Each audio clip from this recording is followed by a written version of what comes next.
Hello and welcome to yet another episode of Red State Blues, the podcast with Ben and Melanie here, coming at you from the big city of Sheridan, Michigan. I'm the co-host Ben. And I'm Melanie over here. Yep, here with our co-host Melanie. We haven't made an episode in like a month and a half probably. We just really have been dealing with a lot lately. Let's just put it that way, to put it mildly. We're hoping to talk about some of that on the podcast today. We really... I want to talk about politics. I really, really do. Because there's a lot happening in that department. Student loan forgiveness, Dark Brandon, the Black Flag pirate, pickup truck guys driving around, all kinds of interesting phenomenon, and really, really a lot of stuff we want to talk about. But I think if we're going to get into that, it'll be after this first part here. We really, if at all, today, I really want to make more podcasts where we can talk about different subjects too, other than politics, or podcast, politics, podcast. Yeah. And I think that it's important to talk about other aspects of life too, right, Mel? Yes. Yep. That's Melanie really wanted to talk about this. I think more than me even a bit, but yeah. So I'm not sure how to broach it, but I think we want to talk a little bit about grief today. So this is really going to get us a lot of new listeners. I'm sure people that really want to, if you want to cry. No, it's good to cry, though. It's good. It's good. Yep. It's healthy. So, yeah. What do you want to talk about, Muller? I think that I want to start by saying, in our family, we have learned that you may not live to be old and that you should live for today. And I think that's the message I want to get out there, besides just the dealing with grief, is to live for today. Because Ben and I have lost people, several people now in their 30s, and earlier than that too. And it teaches you to value the most important things in life, which are your family, your friends, the time you have today. Yeah, I think that there's this assumption that you're just going to live till the average age of 77 or whatever it is at least. And if you get more than that, great. But at least you're going to live to that in a modern society, in America. If you live in Norway or whatever, it's 80 something. But here it's 76, 77 or whatever. And the assumption is you're just going to get that many years. And that's a bad assumption, because that's not how that works. Anybody could get snuffed at any time, has been my experience, for any reason, really. You just never know. And you really got to live your life. Melanie's right. She's absolutely right. You got to live your life for the moment a bit. You got to, of course, plan ahead. I mean, it doesn't mean just go do all the drugs, but I mean, I'm just, make sure to not assume that you're going to have another 40 years to go do whatever it is that you want to do. And don't save everything for tomorrow. Yeah. So I think too,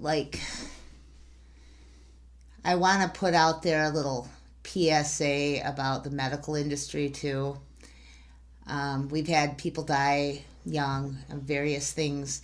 And the thing of it is when you're in your 30s, doctors just don't look for certain things when you're that age. So when you go for your checkups, any of you still in your 30s, you need to kind of press them hard if you're having some kind of issue or something runs in your family, like heart issues or stuff like that. You need to actually really harp on them and tell them that. Bring an advocate with you to the doctor to make sure that they check for everything. Several of our people in our family have died of things that you would have hoped would have been caught in a regular visit or something, but they didn't because of the nature of their age. Doctors just don't look for that kind of stuff. Yeah, it's not really the fault of an individual doctor as much as it is, I think, the system. So like the system like provides them with a guideline or whatever, like, oh, this person's 35, you're gonna check for these things. You know, if they're 45 though, you're gonna check for these things, right? Right. So I totally get it. Like the doctor is just gonna go by whatever the checklist says, you know, for that age. So I mean, if somebody's 45, you're gonna check for cardiological problems. But if they're 35, you're probably not, right? And then if they're whatever 55, you'll check for what such and such of that Cancer age, and cancer or whatever. Yeah, but and then if they're 35, maybe you won't. You know, it seems like that seems to be our experience. Is that we know many, way too many people who have died in their 30s and 20s, even I guess, of really bad things, of quite suddenly and quite fast. Like prostate cancer might have been prevented. You know, if they were detected early enough, maybe they wouldn't have been too. It's hard to say, you know, but it does seem like in a modern medicine, modern healthcare system, that seems like that should be caught. I'm not sure if it's a matter of like the insurance doesn't want to pay for all the necessary tests because it is money. Money is a factor, whether we want to believe it or not. That is a factor. I don't know, but training I think is too, and we have specialized into the moon. So your general practitioner doctors aren't really general practitioners anymore. They have to send you out to a specialist for every single thing anymore. Right. And that is an issue. Like they don't want to be liable for a mistake. Well, I get that. I almost died in my 30s because they didn't diagnose me properly at 3 different hospitals, and I actually was saved by my neighbor who saved my life, basically, when he was working in the hospital here, because he was trained as a general practitioner, so he had more knowledge, generalized knowledge about all the different systems in the body, and could kind of diagnose that better because of that. You know, it's like keep it simple kind of like situation instead of over specialize on we have to do an MRI because it's probably cancer. Instead, it was just like, you know, it ended up being a bowel obstruction, which he nailed it right on the head and saved my life. So thank you.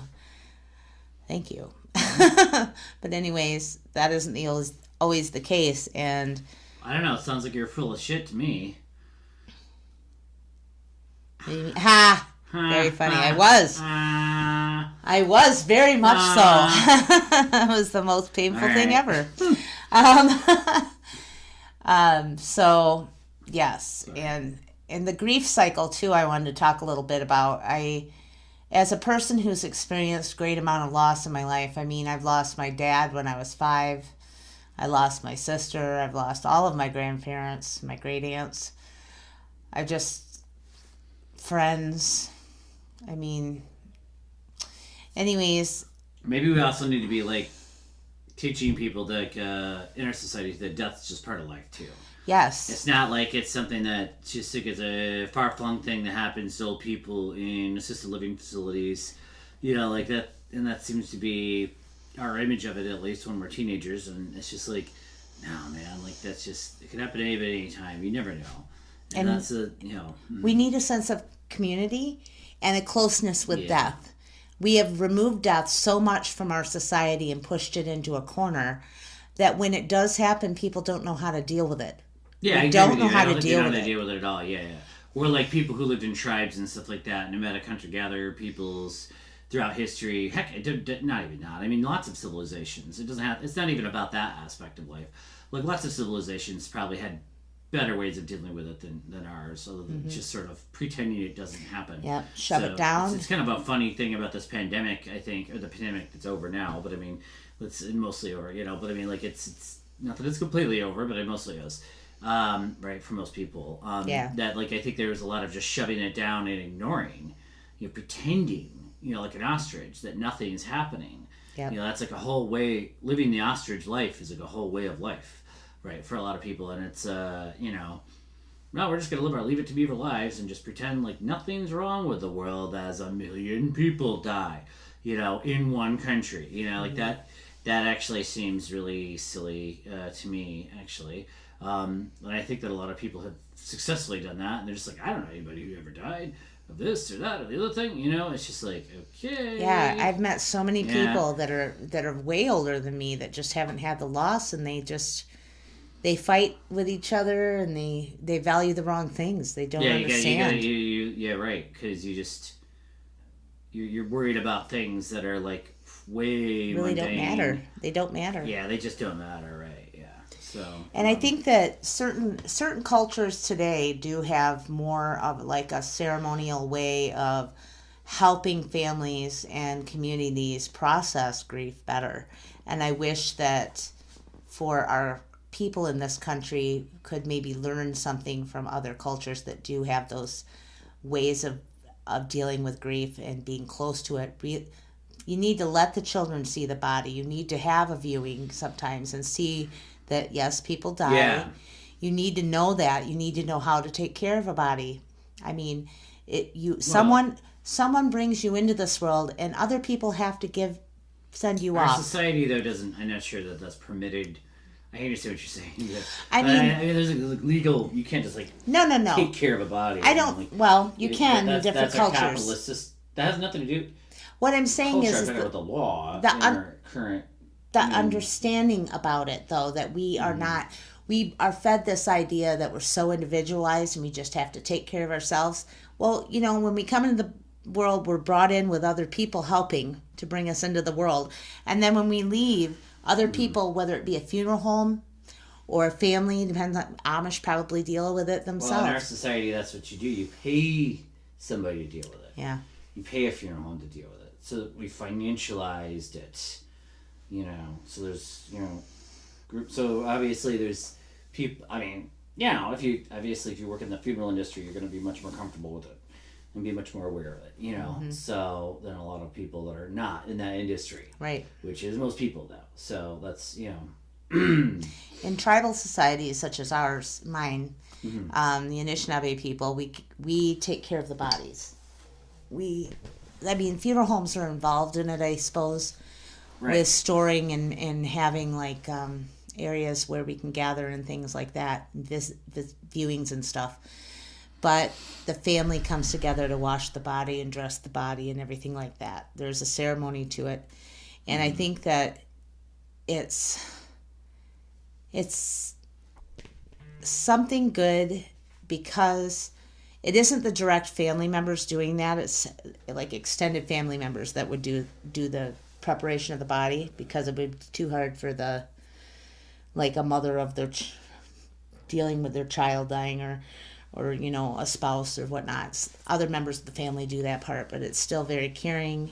It's showing a lot of care for the person that lived, and it helps people to, when you're brought up in a culture like that it is part of life and you recognize it. And does it help with the grief? No. Even though we all have different stories about what happens when we die and where we go, we all feel that great loss. It's like the map in your head, the family tree in your head starts losing people off the branches, and it's like hard for us to, as humans, to handle that loss, because it's like when I lost my sister, I lost all the memories we had as a child and the sibling jokes back and forth that we had and stuff, because that was my only sibling. So I didn't have anybody else to be able to do that with anymore. And so it's like stories leave with these people, and it's really difficult. And I know that as someone who's lost a lot of people over my lifetime, each one is hard, especially if they're close with them. And the original grief from the original one that ripped your heart out the first time you lost someone really doesn't go away. You still feel that loss in your mind of that person. And I don't expect anyone else who has gone through a loss like that to be over it ever, really. No, like you can't. I've heard that at work too. I feel like you're not just gonna get over it, right? Like, oh, by the way, am I speaking loud enough? I think you are. Okay. I was just wondering if you could hear me okay. Yep. If you can hear me okay, the microphone should hear me okay. Anyway, No. I just wanted to say, yeah, I've heard that from many different people, many different times and places. It's like, are you just gonna, move on, get over it, blah blah, come back to normal and everything like that? But it's like there is no normal after that. Your normal is gone, and it's never coming back. Everything is in a topsy turvy world now. But it's impossible to explain that, I think, to somebody who has not experienced that level, Right. of loss, I guess, and until somebody does experience it, it's pointless to even, maybe it's even pointless to even bother, trying to explain it, because it's like, you don't want them to. We don't want them to have to experience that. And many people don't. And the people I can think of that have not, unfortunately, are the ones that go. So they're the ones that don't have to experience it because they're not here anymore.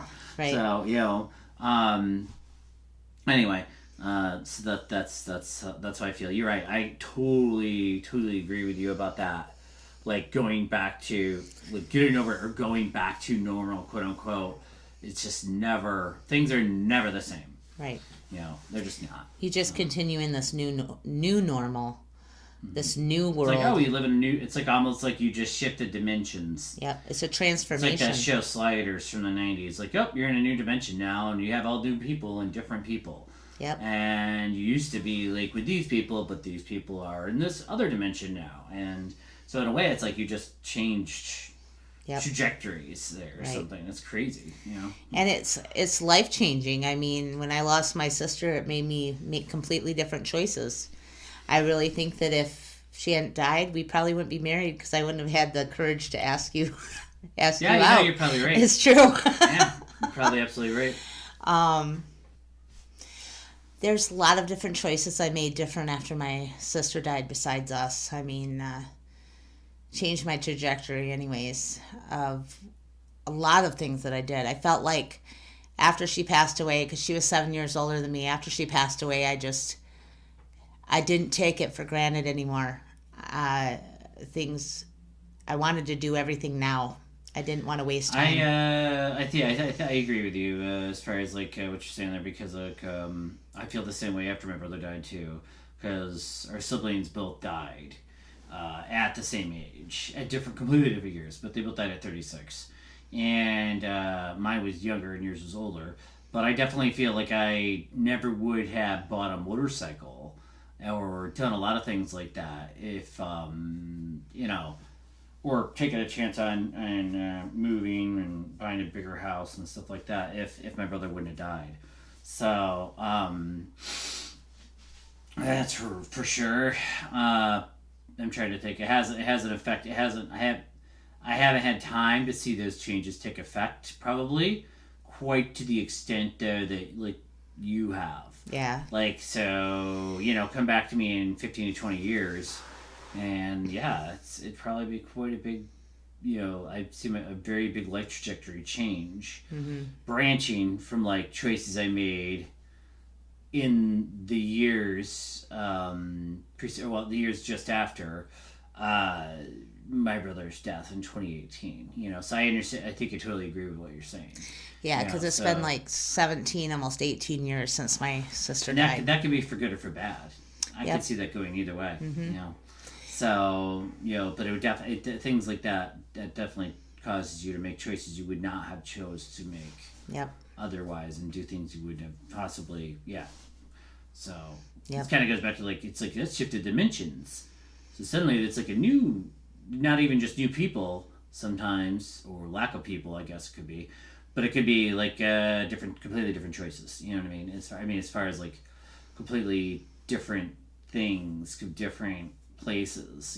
So it's like suddenly it's like you're in doing heroin in a under the boardwalk in Atlantic City. It's like, what the hell just happened? No, I'm not saying that happens, but it does happen. It does happen sometimes. Yeah, it does happen to some people. So it's like, and then other people look, you know what I mean? I guess other people too are not remotely, or at least they don't show on the outside that they're affected at all. They just kind of plod on and keep it going, and that's like probably that's a very Midwestern trait. That's something that like people here are known for doing, I think. Compartmentalizing themselves. Yeah. That's something that people here are known for doing. That's part of our culture. Yep. in a way. Yeah. It's just keep on plugging away. But that is not always the healthiest. That is definitely not a very healthy way to approach it. I don't think either. So, I think the best thing too when we went through the hardest ones is just to have somebody there that you don't necessarily have to talk to, but like you could like go to a movie and just sit and watch a movie with, or go to the beach and just listen to the water and not have to talk about it, or can talk about it if you want to. That support system that doesn't, isn't telling you they're sorry all the time, but it's just like kind of hanging with you and hanging in there with you. That's like the most important thing. And if you're trying to support people that are grieving too, right around the funeral time or the memorial or the wake or whatnot that your family does, it's a very busy time. And when you've experienced a great loss, you're just basically like a walking zombie who is in shock because your brain has not went through any kind of acceptance that the person is gone. but I would even say more than a zombie. I mean, because I would have to say, having gone through it and you've gone through it too, like you're actually just kind of like just normal in a way, in a calm way that like I've actually seen other people being horrified and broken down, and then like if you're the closest person or very close to that person, you're just like, no, it's like not even anything's I guess that's shock. Yeah. It's like you're just you're not a zombie though, because you're just like, okay, I'm just gonna do this now. Does that make sense? I understand what you're saying. I think I'm saying zombie in the fact that like it's hard to sleep at that time period. Yeah, and that kind of thing. Like you're a walking Yeah, and that's sleepless shot true. and in shock. So Right. but if you want to support people, it's after that time, a month later or 6 months later, that you want to check in on those people. Make sure that you're there for them if they need you. Yeah. Just to go for a walk or do something simple like that. It doesn't have to be a grandiose thing. Yeah, I think this is definitely now more Americans in the past couple of years are much more familiar with all of this. So I've noticed just like in general, I mean statistically I should say, people are changing jobs at a much faster rate now. They don't want to just stay at the same thing. They want to do all these things they never did before, and they're not just going to be satisfied with the same old thing too. I mean, the rush for passports. People wanted to travel immediately. Like they'd lost so many people and been stuck in the house during the pandemic. They couldn't wait to go places, to experience things while they had the time, I think. Especially for people that had lost people. Maybe. I don't know. But, yeah. Anyway, I don't even think that people are trying to like take their dream vacations. I just think that they're trying to live a different life. Yeah. So that's what I'm getting at more. But anyway, so did you have anything else you want to? I don't know. I don't know if I have anything else I want to add about that. Really. I think I've said pretty much everything I can think of. But know that you're not alone when it happens, and try to live for today. And I think that I hate that. I hate that though. Try to live for today. That's what's got us in the mess that we're in. If everybody is just like, who gives a shit about anything? Then like, yeah, we just destroy the entire world. That's not use what all I mean. the resources. I know it's not what you mean, but that's how that, to me, that's be mindful. Then that's the opposite. That's not living for today. Then if you're mindful, I don't think, but just, yeah, I agree you should be mindful, so, but I think living for today is actually a bad thing to tell people. Yeah, that's not what I mean. Because they're just going to take that as like, yeah, cut all the trees down. Yeah, no. Fuck everything. Be mindful like and be just present eat all in your the life. food, become just like a huge, don't give a shit about anything, like that's not a healthy way to live either. I understand that's like a 60s mantra, really, right? Like live for today, but like that's, I can't help but kind of get cringy about it, honestly, really, after hearing it so many used and misused in so many ways. But I think be mindful is yeah, you're right. That should That's be the what I thing mean. that people need Be to mindful. take. Be mindful. Live in the present moment. Feel live in it, the moment, smell it, taste it. Be aware of it. Be aware of it. Yeah. Be self-aware. Be aware of your surroundings. Enjoy it. Enjoy being alive. Yep. Be glad that you woke up this morning. morning. Well, you are. Yep. Even if you don't think you could be in kind of a miserable situation, it might not be that miserable. I mean, yeah, that's I guess we all have to tell ourselves that or whatever. But it's no, man, life is not bad, for most people. You got a roof over your head, you got food in your belly, things aren't going too bad for you. So, I think that I think if I remember right, I was listening to a thing on happiness a long time ago, and I think that they said one of the keys to happiness is that be grateful. It's gratitude is the key to happiness, right? Yeah. Be grateful for what you do have, and you'll find yourself being generally more happy. Instead of constantly being looking for the next thing or person or whatever it is you need in your life. The next fix, the drug is obviously money for our society, right? But that's the next car, there's always something that somebody else has that you want, right? And but you're never going to be happy. There's comparison leads to sadness.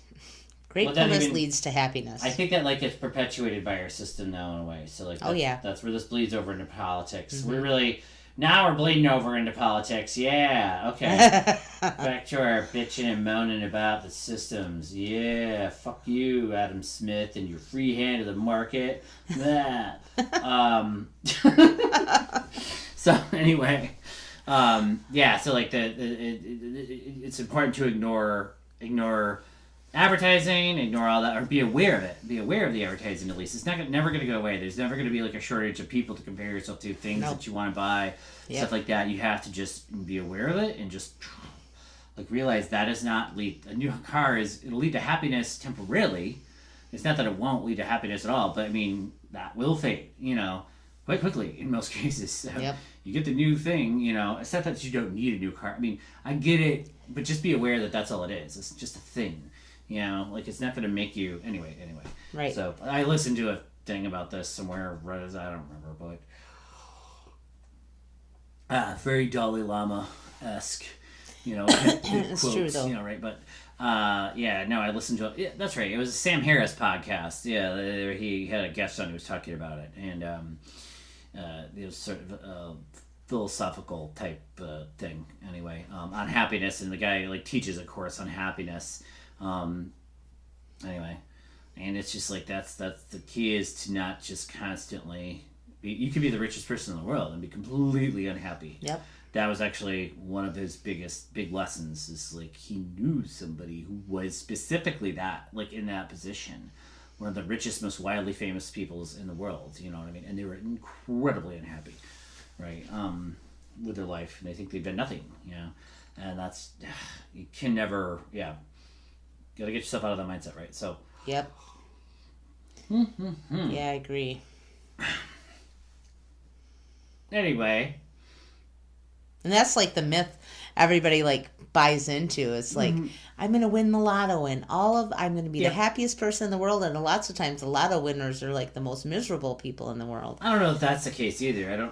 I think if you're already happy, you're going to be happy if you win the lottery. If you're super depressed all the time before you win the lottery, and then you win the lottery, you're still going to be super... Money is not going to change you to that degree. Right. It's not going to change who you are, and what you do with that money and everything like that. If you're a self-serving asshole, you're not going to use that money for good. You're going to be an asshole with it, and vice versa. If you just if you're a good Samaritan or something, you could probably do good things with the money. Anyway, I don't even know how I got out of the sidetrack, crazy tangent, right? Yeah. But so I guess we could actually talk about politics a little bit here. We talked about other things, so I did want to talk really quick about student loan forgiveness. Yay! And Woo-hoo! that's pretty much amazing. Yes.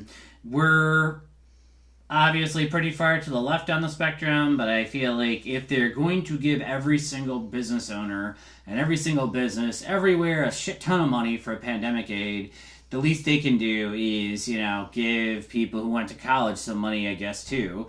Yep. I'm not saying this is going to help everybody out, but it is actually a huge relief to those of us who did go to college. And not to mention, it's just going to be a huge relief to all kinds of people. Like, people are going to be able to buy houses. People are going to be able to do things they never imagined that they were going to be able to do. Have families. It's kind of amazing how much of a difference $10,000 to $20,000 can make for somebody. Yeah. I think that's something that would surprise a lot of the high-ranking Republicans and many of the high-ranking Democrats, frankly, actually, too.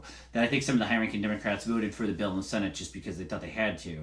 But I don't think that they agreed with that necessarily. They definitely thought it's like a leftist giveaway. And anyway, so now this has skyrocketed, I think, Biden's popularity, at least among regular folks who I shouldn't say among rich people or among I don't even know who, but it skyrocketed his popularity, I should say, amongst regular working class Democrats, I think, largely. And I shouldn't say among Republicans at all, but now he's getting called a nickname he's getting called now is Dark Brandon, is in like Brandon Strikes Back.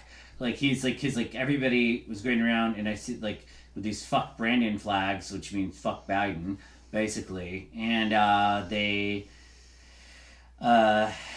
really should now, I feel like that might actually subside a little bit because now the Democrats have successfully taken that, switched it around.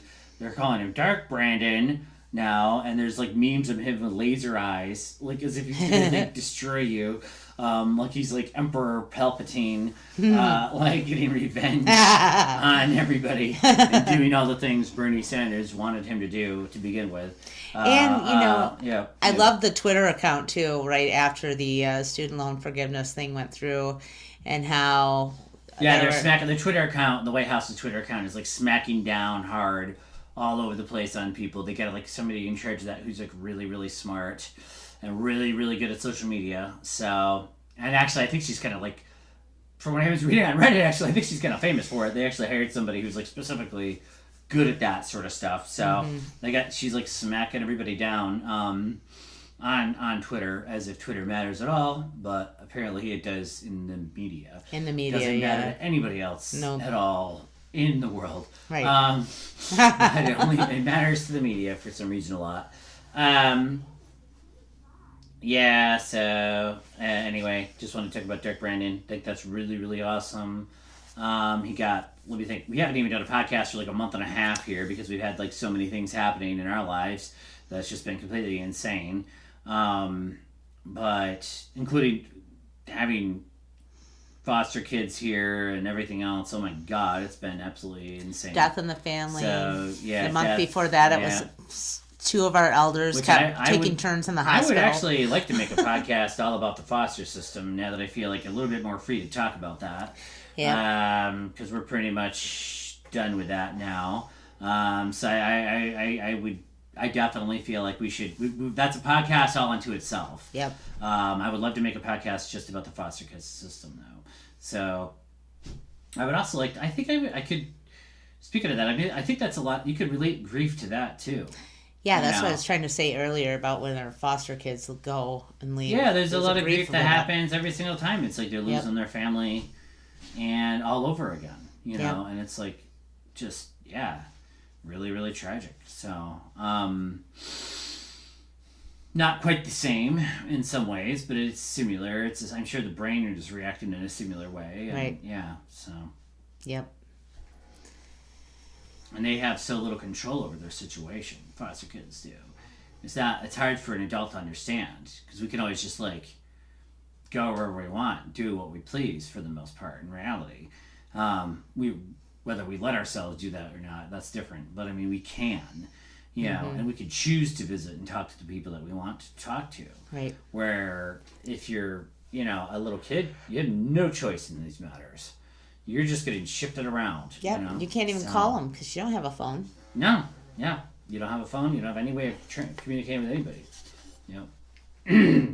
Anyway, that is a whole podcast all over on its own. Yeah. Or a series. Yeah, hell, you could do a whole. I'm sure there are several series about this.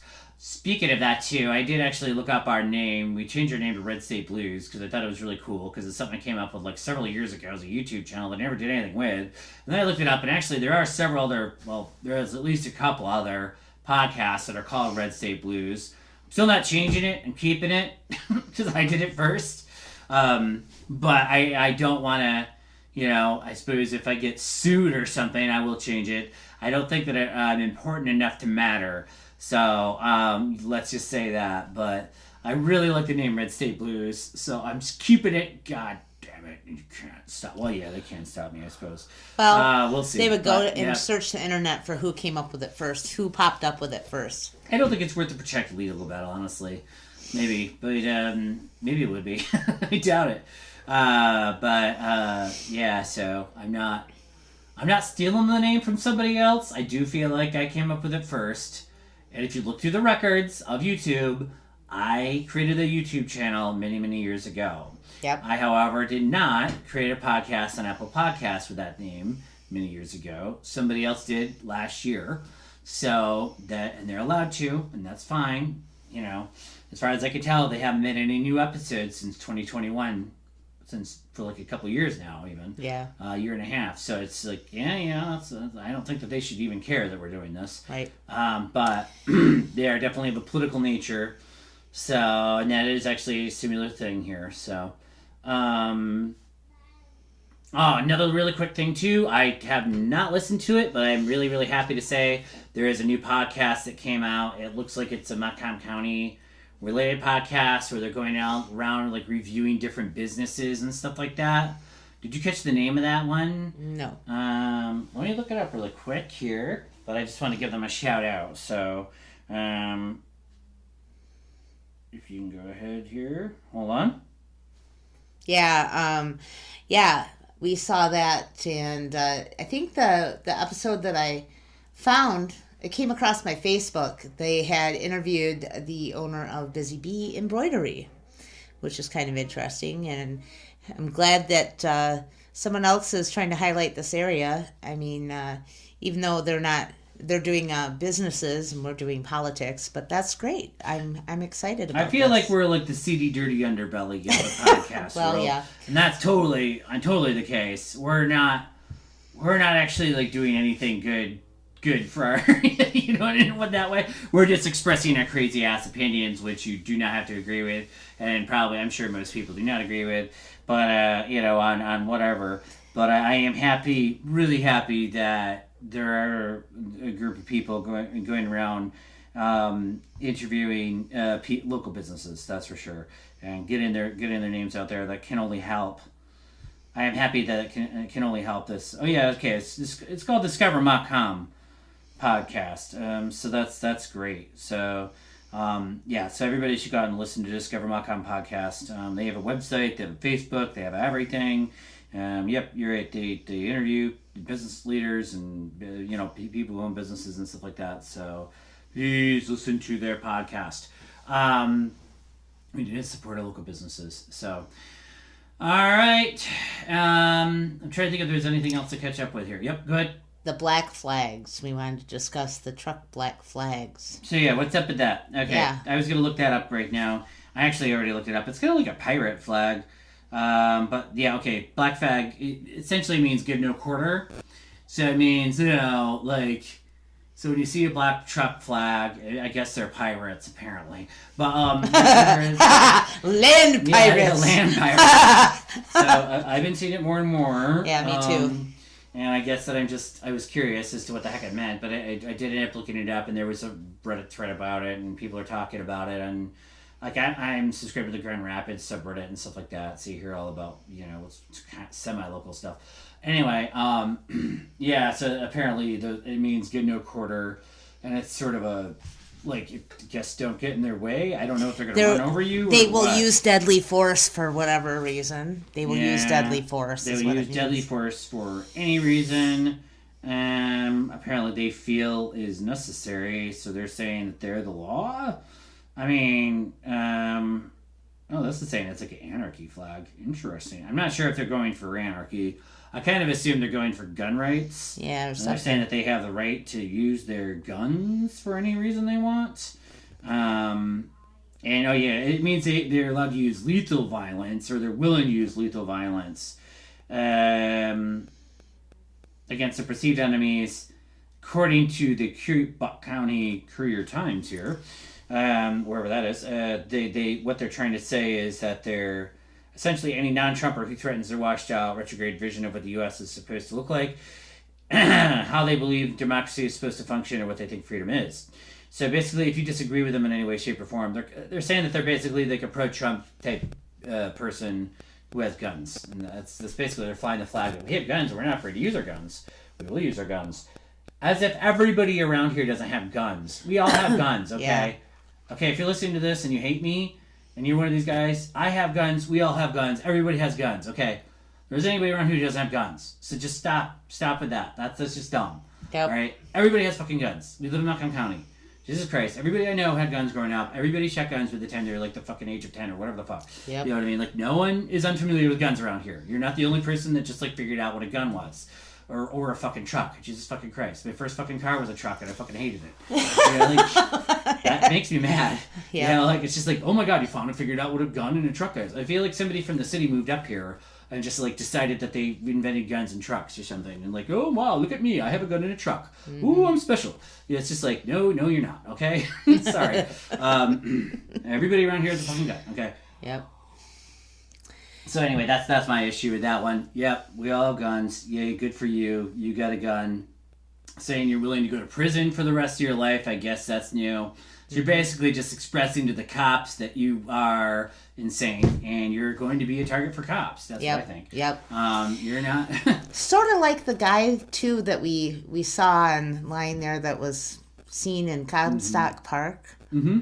With a swastika. Oh, no, that was in... Well, yeah. He was walking up Plainfield. That was in the Grand Rapids subreddit. Plainfield. There's just this dude walking up Plainfield in the middle of the day, the other day, I want to say like the first or the second or something here, just walking up Plainfield, wearing completely black with a Nazi armband, like the red Nazi armband on, probably looking to get... The theory is...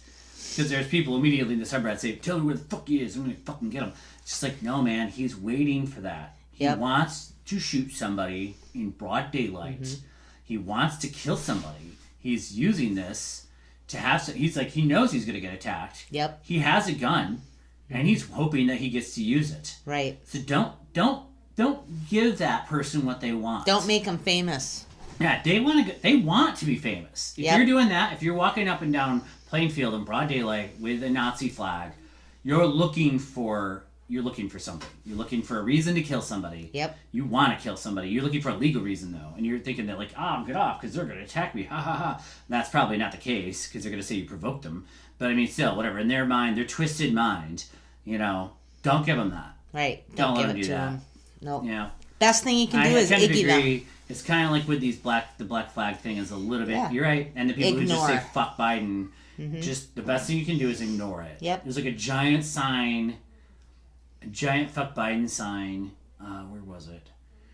Just north of Vestaburg on some barn. There was a huge one. To be honest, it has been like a month or something since I saw it, but I was just like, holy shit.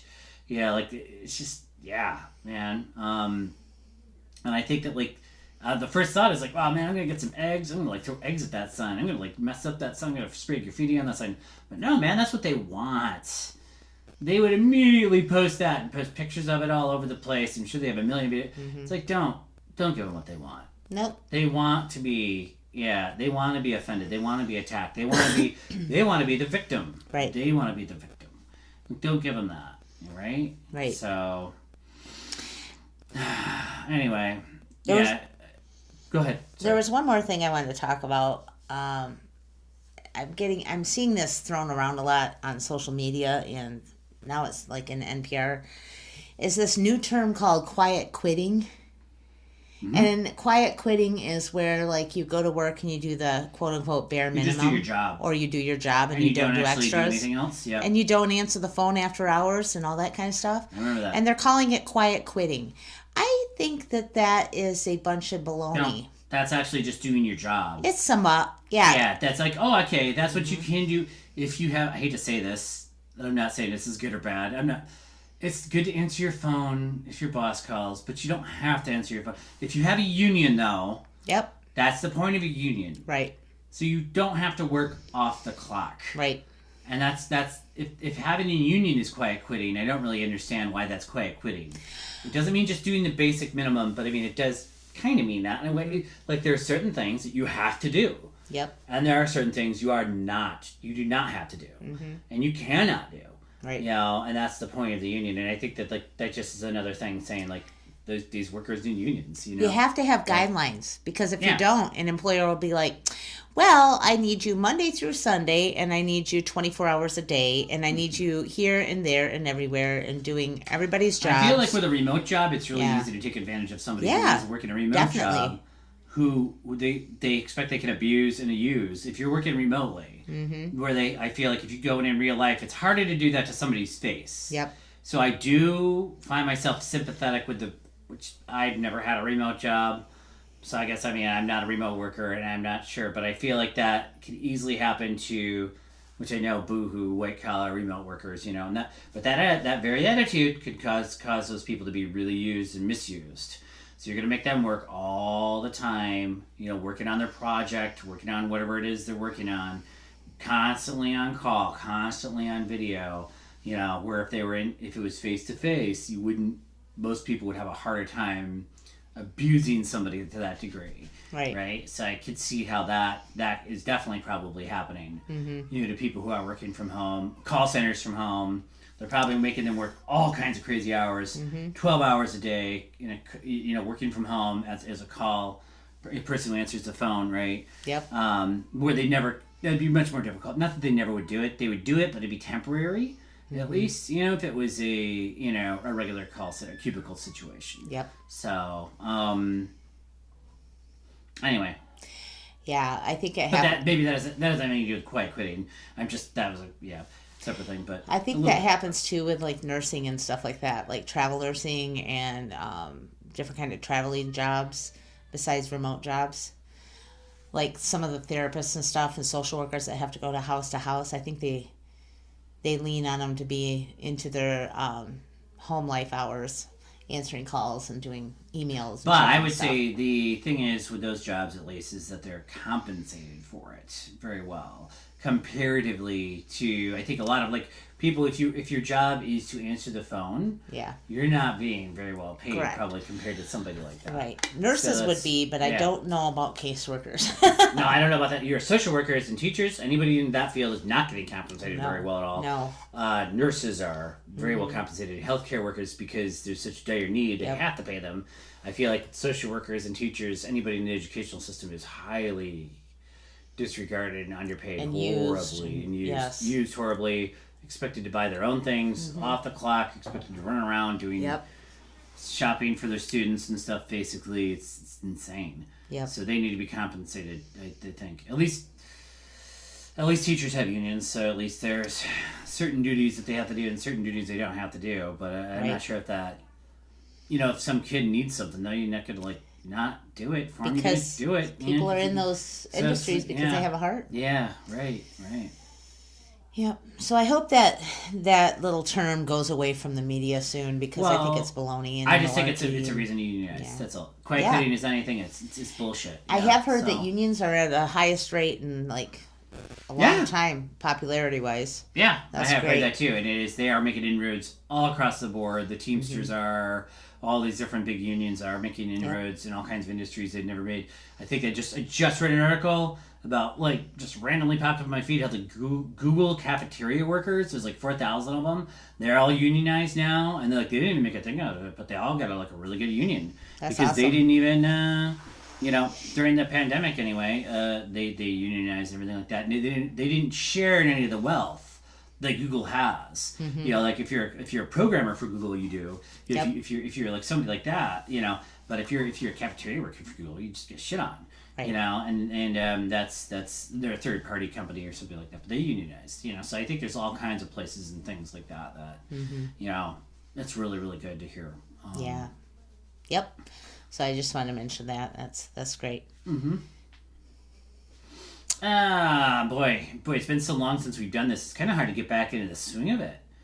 It is. This is like, man, I wanna talk about so much, but at the same time, my brain bleh, is just like kind of floppy. I'm not at my usual pace of thinking and talking. I don't think that's all entirely that it's because it's been a while, but it's because we've went through a lot of stuff. It feels like it's been a month and a half in reality, but it feels like it's been like 4 or 5 months. It does. To me, it feels like it's been like half a year, Yeah, because there's so much stuff has happened. Yeah. To us in just like the past couple months, and it's just like, jeez, can't even believe it. You know. Yeah. So. Anyway, I want to leave this. Just I want to do a shout out to my cousin Morgan before we sum up today's episode. Love you, cousin, wherever you're now. I was actually lamenting the fact that she can't watch the new Lord of the Rings show. Yeah. I'm like, she would have lived for this shit, probably. Yeah. Yeah, but I mean, in reality, wherever she is now, she's like actually there. So, you know, like it's probably like a lot better than actually just watching a show about something. Right, You know? right. If you can become a, you know, energy being capable of multidimensional travel, if you believe in that energy, hey, you know, you can actually go there. Yeah. Right. Yeah. Love you, Morgan. Yeah, that would be her. That'd be where she would go, I'm sure. So, love you, Morgan. That's for sure. So, anyway, do you have anything you want to add to that? No, because I think my brain is just. Yeah. Yeah. I just had a brain fart. Yeah, sorry. Okay. Well, that's why we're the dark, seedy side of Macomb County. Yeah. Like, oh. Yeah. Anyway. Oh, I did want to say one thing. We did have a foster placement, and our community of Sheridan came out in a big way. Oh my God! Yes. With donations. Yeah. My cousin Mish and her Sheridan husband. Yeah. Are the Lions Club. They do the Lions Club, and they put out a shout out on Facebook, and we got a whole bunch of stuff for these kids. They came to us with like a handful of clothes, like just basically and the clothes on their stuff. backs and like a couple toys that the social worker had bought in them. On the way. Yep. Like it was nothing. Yeah. And when they left, they barely could get them in there because we had so much stuff packed to the ceiling in that van. So thank you to the community who gave money and clothes and toys and books and all sleeping bags and suitcases and everything, because those boys didn't have anything. And then they had like a whole van load. Yeah. Yeah. They could barely get it into the van. Yeah. On their, when I don't think that they were ready for that. They got everything in, you know, but like. The amount of toys and everything and clothes is just staggering. So thank you very much. The boys are all set up for school. They had everything they needed to start school. Their water bottles, everything. So and having, for a foster child that isn't in a permanent place yet, having a real suitcase is huge. Yep. Instead of moving in a garbage bag or a cardboard box, because that's what often happens. You know, that's what they came with. It's a little cardboard box with a couple of things in it that they grabbed from the inside of the van. Yeah. Or the caseworker did. So, yes. Yeah. So I just wanted to say. A lot of snacks and stuff like that, which is really cool yes. too. Thank you very much, everyone. Yep. Thank you, Sheridan Lions Club. Yes, Mish and you Barry. guys are awesome. Awesome. So. Thank you. And FYI, I did write in permanent marker on every single thing their names. So everything was marked in permanent marker that went into the van. So that way they know it's theirs and they can see their name on it. God, I don't even want to end this podcast. I keep thinking like it's like, but then there's something else. I'm just like, what else are we supposed to say? Jeez, repeats. So much. Gosh, hopefully we can get back on board the podcast train here, though. Yeah. This is a big part of our lives, anyway. Yep. And I know this is definitely not a show for everybody, but for those of you who do like it, we really appreciate you listening. So yep. Thanks, and make sure to comment. Give us a comment or something, or send us an email. Yes, please too. do. We never hear We don't hardly hear anything. Much, yeah, let us know what you think. If you have any suggestions or anything too, that's fine. Yep. All right. That being said, I want to say Bama P. Gewabamin. So, and have a good week. So hopefully we'll be back in a week or so.